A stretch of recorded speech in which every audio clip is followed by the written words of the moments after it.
All right. Hello and welcome to the Bits Podcast, where we cover everything business, innovation, and tech. My name is Brandon. My name is Sean. What's up, Sean? How you doing today? Doing well, buddy. How are you? I'm hanging in there. But I am excited for the guest we have today. I know we're going to chat about a couple of things, but I figured since I think this is a close buddy of yours, maybe you can give a brief introduction to who we're going to bring on in a few minutes. I'm actually excited to talk to him. Yeah, would love to. Thank you for that, Brandon. Today's guest is Jeb. He's a sharp-driven entrepreneur whose journey spans coast and industries. He's originally from the East Coast, and then Jeb moved to California in search of new opportunities. And he has that natural gift for conversation, that gift of gab, and paired with that sharp instinct for sales, he quickly found success, including the standout tenure on the Tesla sales team. And that's where I had the privilege of working alongside him. After leaving Tesla, Jeb took his skills in a new direction, the tobacco industry. What started as a bold career shift soon turned into this thriving venture. Jeb and his partners, through years of hard work, dedication, and hustle, were able to get their own wine and cigar shop located in Morgan Hill, California. Jeb's story is one of adaptability, hard work, and seizing the moment. Today we'll dive into how he made that transition, the lessons he learned along the way, and what it takes to build something new. Jeb, welcome to the show. Welcome, Jeb. Thank you. Glad to be here. Thanks for having me, guys. That time perfect. That was good. I did all I could not to mess that take up because he came in at the right moment. Seize the now moment. We have to right? edit this, right? Yeah, exactly.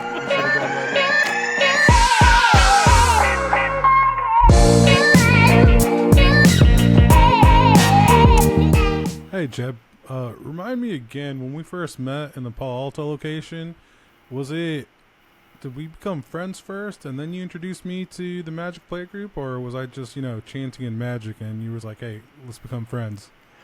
Yeah, I think we were becoming friends, and then the Magic solidified it. Those who nerd together stay together, I guess.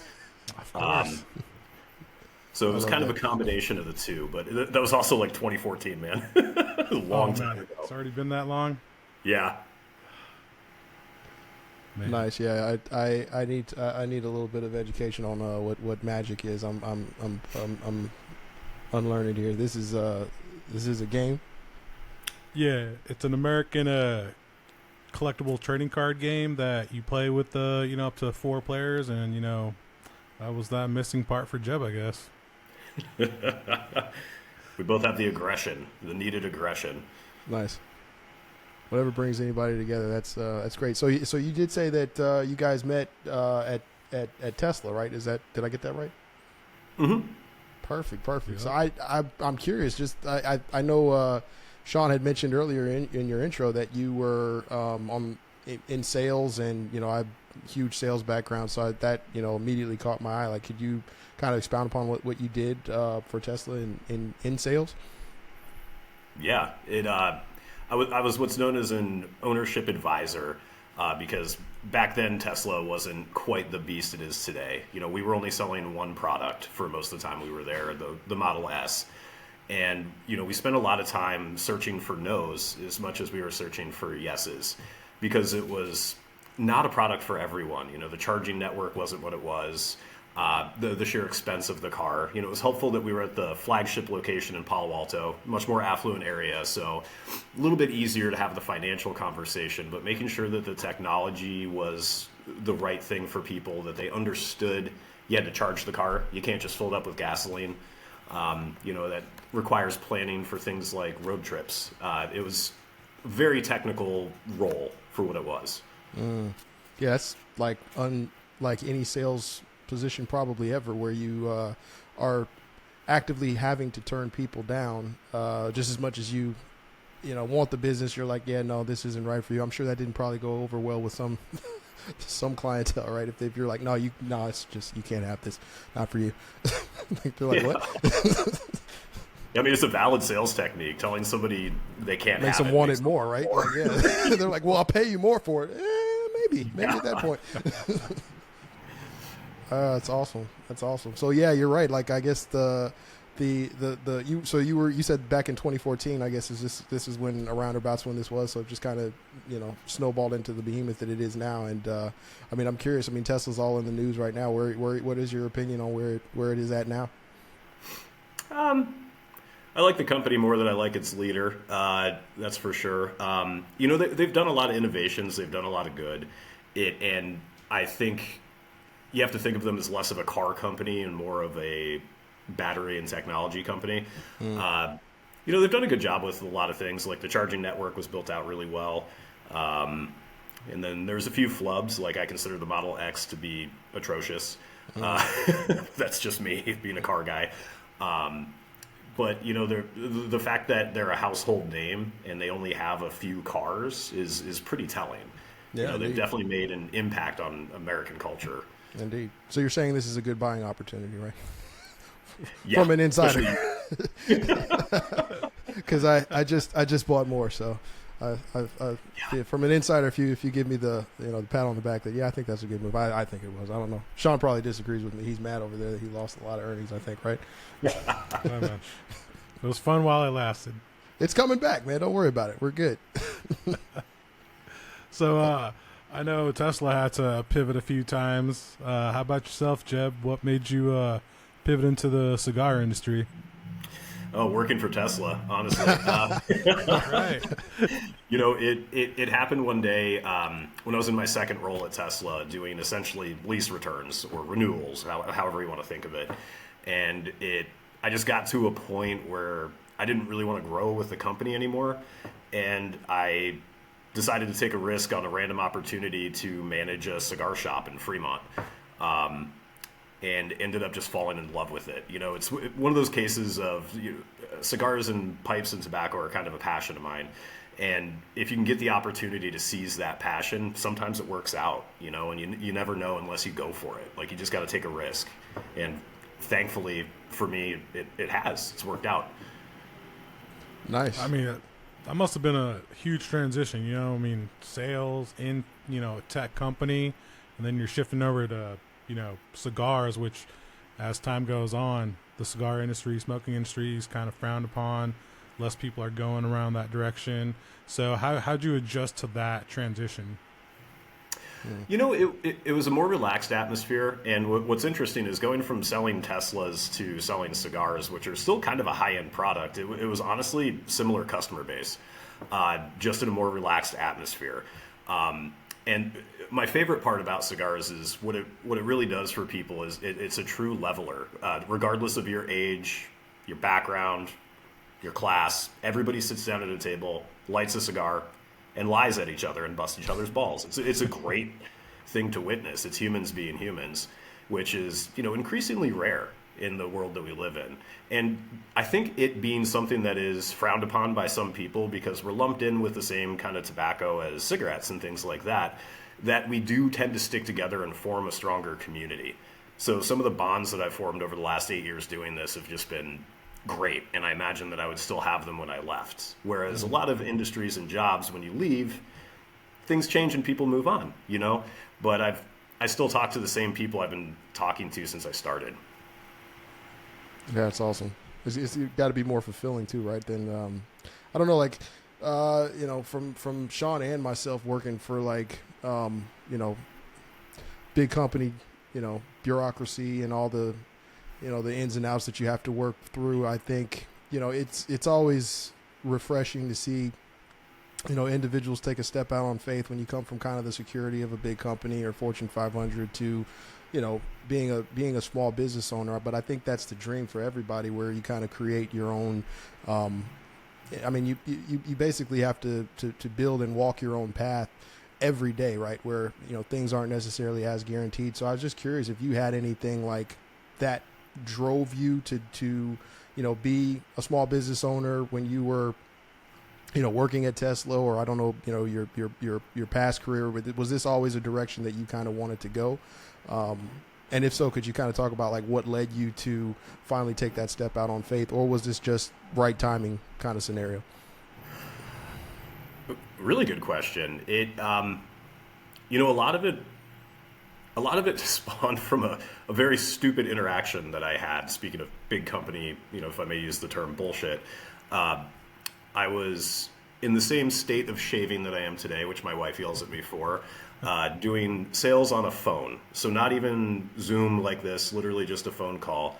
And I got told that I need to shave my face for optics. And that was honestly one of the things that pushed me to get the hell out of corporate. It was just so silly and didn't matter that even though at the time I was one of the top producers in the country, I was being frowned at because I didn't shave for a couple of days. And it just made me realize that you can be worth more than some other people see, especially when there's a lot of red tape, the bureaucracy, and just silly procedural things that may not actually matter. Right? Like I'm very thankful that I got to work for a few big companies and I got to see this and see the important parts of it. It gives you a good setup and a foundation so you're not just going willy-nilly, figuring out stuff and going by the seat of your pants. But the bigger the company, the more steps, there's chain of command. It doesn't matter if the idea is good or not. If you can't get it in front of the right person, it'll never get done. Like things like that just drive me mad. So I think that might have been one of the driving forces. And then when I did make the step to a smaller business, the first company I worked for had 6 owners at the time before I bought in. So it was like having a hydra that you're dealing with to get anything done. And I think that was the driving force for my current venture, only having 3 of us with very distinct roles. And all of us are able to make decisions, but generally we kind of have our own areas, just to kind of avoid some of that. There's lots of trips and lots of things that can just really hold you back at a bigger company that I try to avoid. Yeah, really insightful. And then like to that point, I think you kind of alluded to it earlier. You had mentioned that, a lot of the clientele that you have, that you serve now, kind of felt familiar to you, like you might have experienced the same clientele when you worked at Tesla or maybe some of the other big companies. Just curious if there's anything that, when you made this transition to, to being your own boss basically and being able to grow your facial hair as you so please, which everyone should, right? I mean, these are the kinds of small things that, just drive everybody freaking crazy, is because, it is ridiculous. But what, aside from, that part, like, is there anything that you took from your experiences at, as in sales or, selling Teslas or any of your, your past roles at other bigger companies that you brought from them to, this new small business venture, that you might not have even thought, when you purchased the cigar shop or when you actually started, that now you're like looking back, I really learned something from, this big company experience because it helped me do this better at a small company. Like, was there any lessons learned that you brought along with you? Oh, absolutely. The, one of the main ones is, and it's a lesson I learned from seeing it happen and seeing it not happen at larger companies, was the biggest resource any organization has is the employees. The employees are the most precious thing. The employees matter more than the product, especially at anything that's going to be face to face. So seeing that go both a bad way and a good way was very good. Another role that I had was I worked for Specialized Bicycles doing business to business sales, and that taught me a ton about inventory and cash flow management as well, which is always huge for a small business. It's very easy to get excited and put yourself into trouble. And then a lot of surprisingly to me at least, a lot of the how to talk about technology and difficult subjects really translated well to cigars, especially around Christmas and Father's Day when you're helping somebody who's maybe not a smoker get a gift for someone, or you have somebody who is, like Sean, I helped him kind of learn a bit about it and started teaching him a little bit more. You can really ignite passion in people, and that's what gets me excited as a salesman, is having somebody get really excited to make a purchase, having somebody get the right thing and just enjoy it. and not it being, oh, I guess I'll give this and buy you money. You want somebody to be really happy and thank you after a sale. That's how you know you did a good job. Exactly. So, man, so much of it was learned from bigger companies. I think it is a really good asset for people to have in their quiver, having worked for a large company, especially in sales, especially doing something that's relatively systematic. At one company, I had a script that I had to follow on the phone, which is, as Sean knows me very well, is the absolute worst thing to do for me. It's horrible. I get a script, I'm going to break it. Exactly. That's what I want to do. But it teaches you the flow. It's a good thing to have in the back of your head, and it teaches you sometimes, if the script is done well, how to kind of get the conversation back to where it needs to be productive. Yeah, absolutely, dude.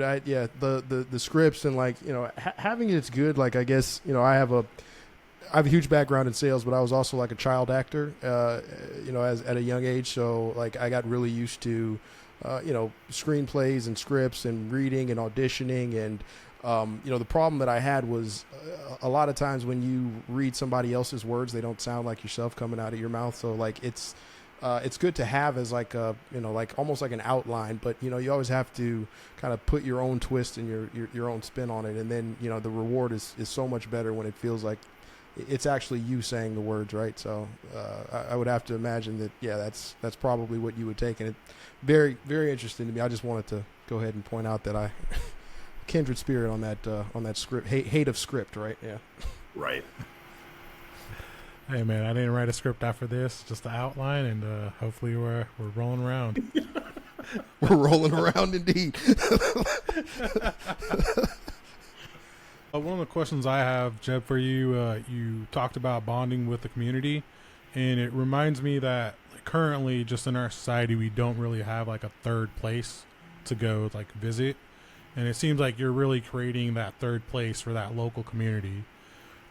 So just wanted to pick your brain, see how that local community, what role do they play in the growth of the lounge you're at? Are you holding community outreach events? Are you seeing more regulars come in, forming that long lasting relationship? Absolutely. So the lounge that we have now opened up in 1996. It's been around a long time. So a lot of people have gone through it, and Morgan Hill is very much a satellite community. It's a bit smaller than, say, San Jose or the Palo Altos or anything like that. So keeping ties with the immediate community is not only vital to keeping the business successful and open, but it's also really important for growth, because you need to let everybody know that it's a friendly, safe place to be. So we are, this year especially, we're making a huge push to do more local events. We're donating to a bunch of charities, both of which have been school fundraisers, which is funny to me, being in tobacco. Right. Do they have to anonymize the donations and this is kids don't smoke? Oh no, our name is all over it too. We're hey, here's some cigars. Here's some cigars, right? Passing out cigars on the playground. Hey, well, so give it to your dad, right? Give it to your dad. For the adults, it's for the adults to bid on. So on Friday, one of the schools, I think it's the Sobrato school, but I don't remember which one, is doing a fundraising auction at a local winery. And we're going to be providing a cigar lounge there for people to smoke. And we, donated items for the auction to help raise money. We have a softball team for the Morgan Hill League that we're sponsoring. Oh, nice. I'm trying to do as many events at the wineries, which is kind of the bigger industry there. It's becoming Little Napa to a degree. So we want to have a presence all over there. We only sell local wine at the store. Everything is within, I think, a 15-mile radius right now. It might be 20 miles, but our goal is a 15-mile radius. And being a small local business, you got to help support other small local businesses, Indeed. Especially in California, land of the taxes.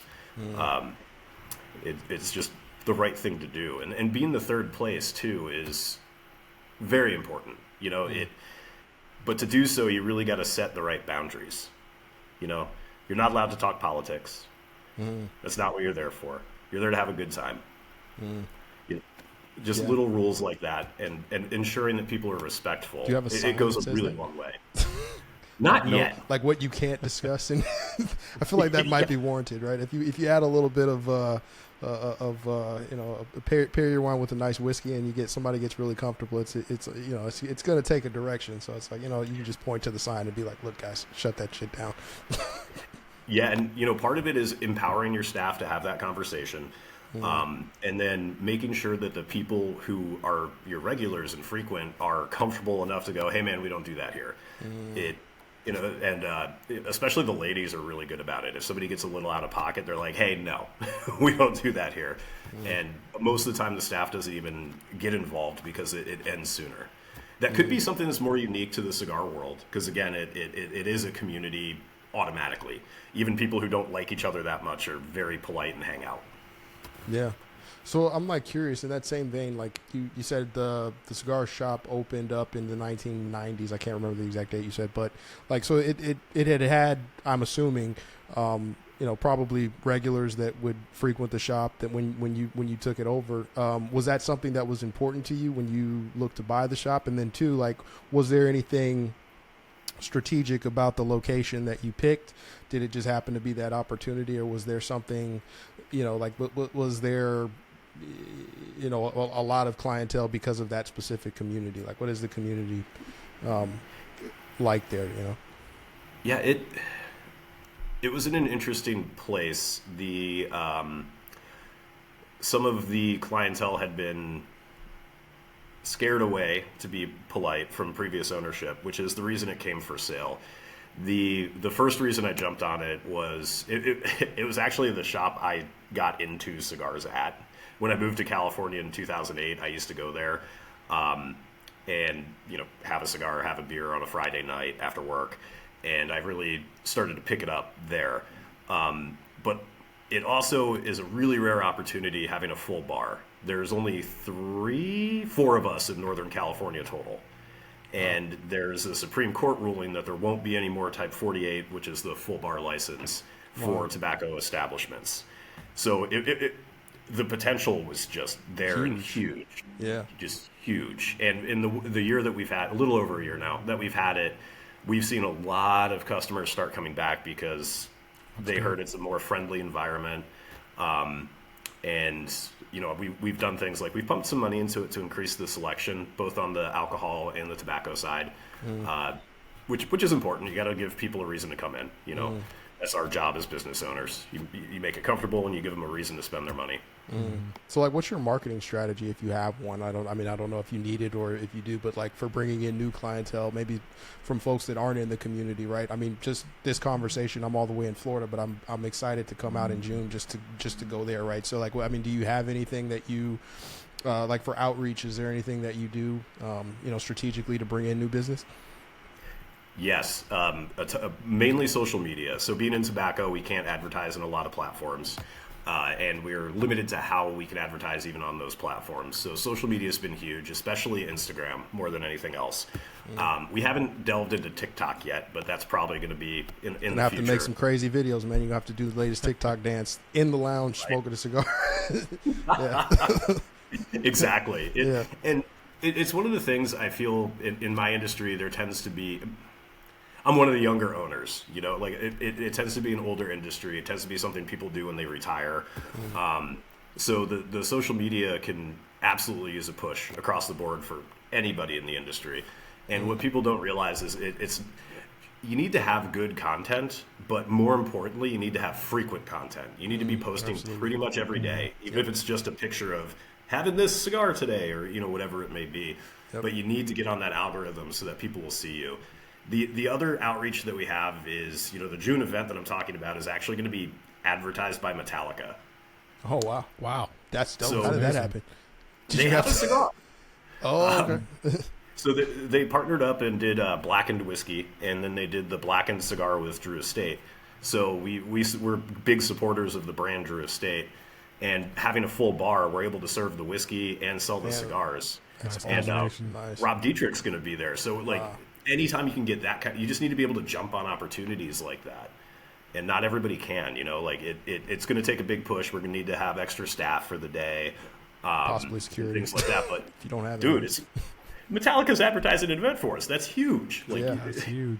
That is huge. Part of the marketing question, I'm curious. So, like, when I think of cigars, or when I introduce, the topic of cigars to my friends, they usually have this preconceived notion that's a male-dominated space. So, some of our friends don't feel comfortable going to that space. Are you still seeing it's like a male-dominant space? And if it is still, are you seeing, women coming in more often, or are you like marketing more towards them with social media? Yes. Yes to all. Unfortunately, generally when people think of cigars, they think of rich white men. And that is very quickly not becoming the case. And especially thanks to Atlanta, Georgia. That city has a ton of cigar bars right now. It's actually superseded Miami as becoming the cigar city in the United States. And they've been doing a really good job about having black-owned brands, black-owned lounges. A lot of women are coming in and they're comfortable smoking. And one of my least favorite questions I get is when a woman will come in and go, "Oh, do you have any cigars for women?" I'm like, "Yeah, all of them. They don't care what sex you are. Like, what do you want?" And part of it too. Bow tie on it or something. You're right. Like, it's pink. I want a flower on my cigar. Flower on it. There you go. That's what it is. Yeah. But it also comes down to how people act when women come in the store too. When I worked in the bicycle industry, it was quite similar. You walk into a bike shop, it smells like rubber, it's dirty, there's stuff everywhere. You don't have a little trash can in the bathroom, just dumb things like that. So you need to focus on that for sure. You need to make sure that the women are comfortable when they're there, meaning the men aren't being gross men. And then I've hired 100% of the female that have asked me for a job at both the shops. Unfortunately, it's not as many as I would like, but it is something that I really would like to see more of. Women have a better palate than us. They taste things better than we do. Most cigars are made by women because they can see better than we can see. Why is this our industry? Like, did you have a lot of learning to do? Because I think you said, at this cigar shop is kind of where you started diving into, really learning. And I'm just curious, like, what the learning curve was from you coming from, the space that you are now to actually having to probably be well knowledgeable about a variety of different cigars, possibly wines, how to pair those, with the right cigar. Like, what was that journey like for you to learn all this stuff? Well, I'm a big nerd. Don't know if you can tell by Sean and I playing Magic. So, learning new things has always been exciting to me. And it was a lot to learn. Like, it really is. There's so much going in, and part of it is filtering out the romantic bullshit of it. Cuban cigars are the best, blah, blah, blah. Like, there's all this just false information. And you have to try to really get some of these people to say the right information. Some things are kept pretty close to heart. And then other people are very open with everything. So asking questions, probably the first experience I had where I learned a lot is I went to an event at Mission Pipe in San Jose. There's a brand from Southern California called Tatuaje, and the owner, Pete Johnson, was there. And this is while I was still working at Tesla. I'd come right from work. I was all excited to go to the cigar event because the cigar maker was there. And I was still wearing my Tesla jacket, had the big T right there. And Pete had just bought a Tesla. And Pete is he's like me. He's a nerd. He's not the best at talking to people. He's good, but he's not one of those very outgoing, gregarious guys. And he sees the T on my jacket, and he had just gotten delivery of his car like 2 or 3 weeks ago. And he's like, "Do you work for Tesla?" I'm like, "Yeah, I sell the cars." He's like, "I just got one." And him and I talked for like 2.5 hours at this event. Yeah. And like, we mainly talked about his car, but then he would tell me about tobacco, the industry, how it works. And one of the things he said to me was, "You seem to really be into this. This is something you should consider doing." And it stuck with me for years, which is part of why I was willing to take the leap. That's so great. Yeah. Cause I mean, I think and maybe that kind of like went into my question about kind of just taking that leap of faith, is that, you know, sometimes you do have to get into like these uncomfortable spaces and be willing to learn. And I don't even think it's just a nerd quality. It should be a quality for everybody to have, right? That, you know, in order to do something new and in order to kind of create maybe more of a passion project, or, you know, get out of this kind of rut, you got to be willing to learn and grow and you know, figure out kind of what makes you the most happy. And sometimes that's learning something completely new. But seems like it's fitting you well, man. Sounds like you're doing big things, and you're having some success, I'm sure. Like, what does the future hold for you? Where are you looking to take this long term? Are we talking about, you know, maybe you had mentioned Atlanta is starting to become a new hub, or are we going to open up another, you know, satellite shop in Atlanta? What are we doing? I would like to expand locations. You know, eventually do it sustainably, of course. You know, one of the mistakes that a lot of small businesses and startups make is they tend to go a little too wide. So I would ideally have a few locations and an online presence. The online presence will probably come pretty quick. We're looking at launching that within a month or so, to start being able to ship across the country, and hopefully offer some exclusive products too. You know, leveraging the relationships that I have in the industry it's coming. I just can't talk about some of it yet, but like, we're going to have at least one exclusive product that we're going to sell. Nice. And then kind of from there, just build the coffers. When the right opportunity comes, open up another location. The location that I was at in the East Bay probably won't be around in a few years, which is part of the reason I'm not there anymore.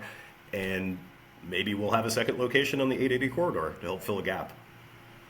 Awesome. Hey, bit by bit, day by day, taking over the tobacco industry. It's the goal. All right, Jeb, thank you for your time. Is there any shout outs you want to make out, social media contact, anything like that? Yeah, it would be great if you guys can follow us on Instagram or social media. It's Morgan Hill Cigar Company. And then a special shout out to the PCA, the Premium Cigar Association, who they help us with lobbying and laws and all kinds of things as a small business. There's not a lot of people looking out for us in tobacco, so I really got to give those guys a huge shout out for taking care of us as a small boutique business. Awesome. Sweet. Thank you to the PCA. Thank you, Jeb. And we'll yeah, catch really you next appreciate it, time. Jeb. That was awesome. Thank you so much. Yeah, thank you. Anytime. I'll see you soon, Sean. Playing Magic. Hey, man, I got magic cards all around me, man.